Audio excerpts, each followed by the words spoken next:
এখন আপনারা যে ভিডিওটা দেখতে পাচ্ছেন, এটা হচ্ছে ময়মনসিংহের ভালুকায় নির্মমভাবে যে সনাতনী ছেলেটাকে হত্যা করা হয়েছে তার পরিবারের আর্তনাদ। যে ছেলেটি ছিল একমাত্র এই পরিবারটির উপার্জনক্ষম ব্যক্তি, যাকে নির্মমভাবে ধর্মকে ঢাল বানিয়ে ধর্ম অবমাননার মিথ্যে একটা অভিযোগ তুলে হত্যা করা হয়েছে। আর যারা হাদি ভাইয়ের হত্যার বিচার চাইছেন, আর এই যে দীপুকে নির্মমভাবে হত্যা করা হয়েছে তার হত্যার বিষয়টাকে আপনারা যারা মুখের মধ্যে তালা মেরে বসে আছেন, হ্যাঁ, দেখেও না দেখার ভান করতেছেন, আর যারা মনে মনে ভাবতেছেন যে দীপুর সাথে যেটা হয়েছে সেটা ন্যায় বিচার করা হয়েছে, তাদেরকে জানিয়ে রাখি ভাই, যদি আপনারা মনে করে থাকেন দীপুর সাথে ন্যায় বিচার করা হয়েছে, তাহলে হাদির সাথে যেটা হয়েছে সেটাও কোনো অন্যায় হয় নাই, সেটাও ন্যায় বিচার হয়েছে। আর যদি হাদির সাথে অন্যায় হয়ে থাকে তাহলে দীপুর সাথে যেটা হয়েছে সেটাও অন্যায় হয়েছে। যদি আপনারা হাদির বিচার চেয়ে থাকেন তাহলে এই যে দীপুর সাথে যে অন্যায়টা করা হয়েছে, তাকে যেভাবে নির্মমভাবে পিটিয়ে হত্যা করে তারপর গাছের মধ্যে ঝুলিয়ে, হ্যাঁ, পেট্রোল ঢেলে জ্বালিয়ে মেরে ফেলা হয়েছে, জ্বালিয়ে দেয়া হয়েছে, সেটাকেও অন্যায় বলে দুইজনের জন্য ন্যায় বিচার প্রতিষ্ঠা করতে হবে আপনাদের।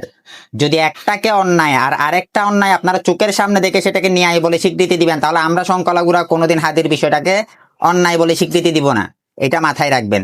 আর যারা এই হত্যাকাণ্ডগুলোর সাথে জড়িত, তার পাশাপাশি 5 আগস্টের পর থেকে এখন পর্যন্ত যতগুলো সংখ্যালঘু জাতিগোষ্ঠীর মানুষকে হত্যা করা হয়েছে কিংবা নির্যাতন নিপীড়ন চালানো হয়েছে, আর এইসবের সাথে সরাসরি সম্পৃক্ত ছিলেন কিংবা জড়িয়ে আছেন, আপনারা আকাশে থাকেন, পাতালে থাকেন, স্বর্গে থাকেন, মর্তে থাকেন, পৃথিবীর যেই দেশে গিয়ে আপনারা লোকায় বসে থাকেন না কেন, আপনাদেরকে ওইখানে গিয়ে ধ্বংস করে আসা হবে, এইটা মাথায় রাখবেন।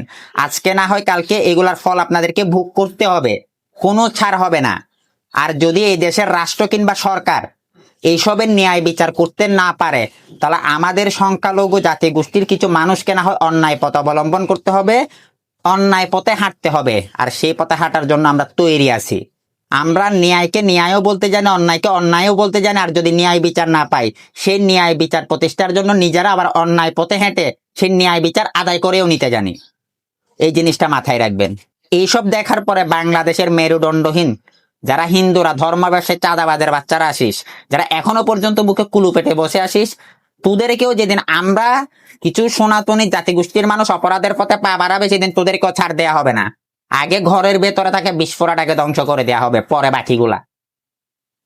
এখনো সময় আছে, ন্যায়ের পথে চলতে শিখ, অন্যায়ের পথে আওয়াজ উঠাইতে শিখ। আজকে দীপুর সাথে হয়েছে, কালকে তোদের সাথে হবে না তার কোনো গ্যারান্টি নাই, কালকে আমার সাথে হবে না তারও কোনো গ্যারান্টি নেই। সুতরাং আওয়াজ উঠাইতে শিখ, প্রতিবাদ করতে শিখ, নিজের ধর্ম নিজের অস্তিত্বের জন্য লড়াই করতে শিখ। এখন আর ঘরে বসে মুখে তালা পিঠে বউ কিংবা মায়ের আঁচলের নিচে মুখ লুকিয়ে বসে থাকার মতো সময় নাই, হাতে চুরি পরে বসে থাকার মতো সময় নাই। সুতরাং প্রতিবাদ করার সময় আসছে, প্রতিবাদ কর।